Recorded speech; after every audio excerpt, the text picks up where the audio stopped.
أعوذ بالله من الشيطان الرجيم. بسم الله الرحمن الرحيم. الحاقة ما الحاقة وما أدراك ما الحاقة كذبت ثمود وعاد بالقارعة فأما ثمود فأهلكوا بالطاغية وأما عاد فأهلكوا بريح صرصر عاتية سخرها عليهم 7 ليال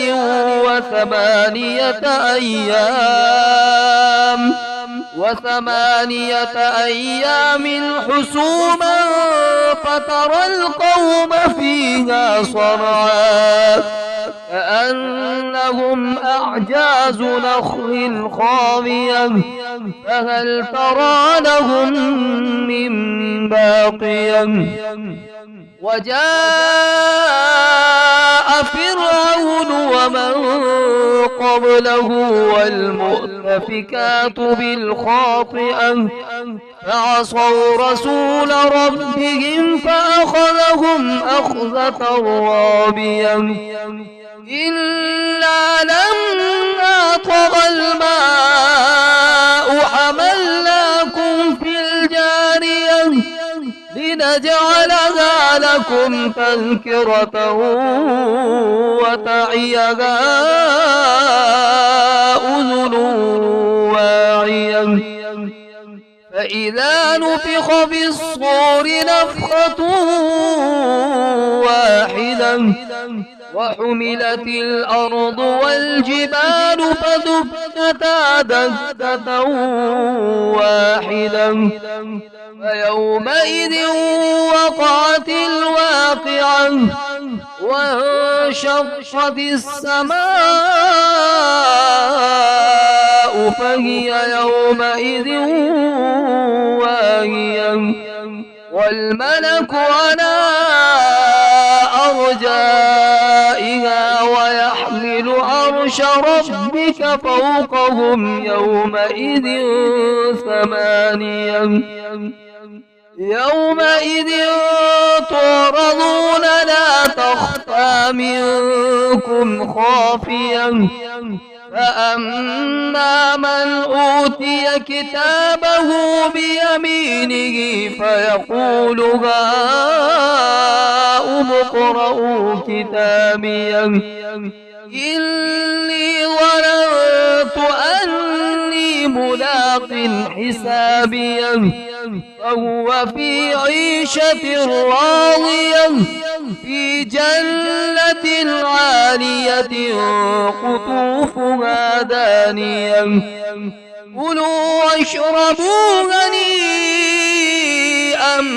بما أسلفتم في الأيام الخالية وأما من أوتي كتابه بشماله فيقول يا ليتني لم أوت كتابيه ولم أدر ما حسابيه يا ليتها كانت القاضية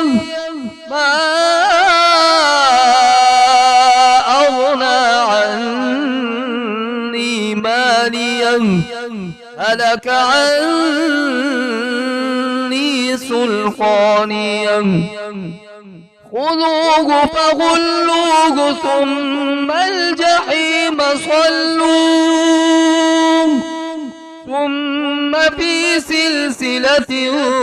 ذرعها 70 ذراعا فاسلكوه إنه كان لا يؤمن بالله العظيم ولا يحض على طعام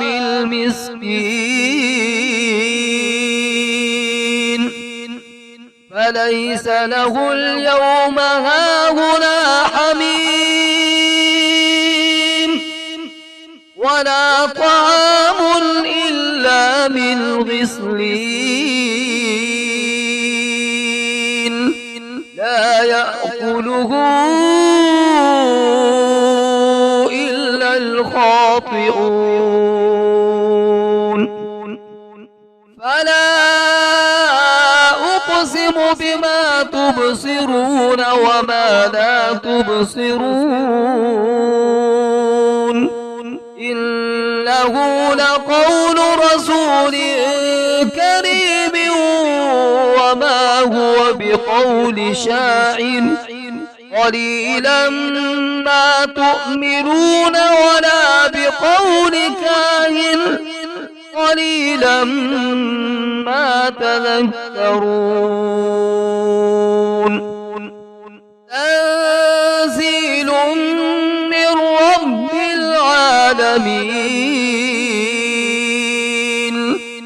ولو تقول علينا بعض الأقاويل لأخذنا منه باليمين ثم لقطعنا منه الوتين فما منكم من أحد عنه حاجزين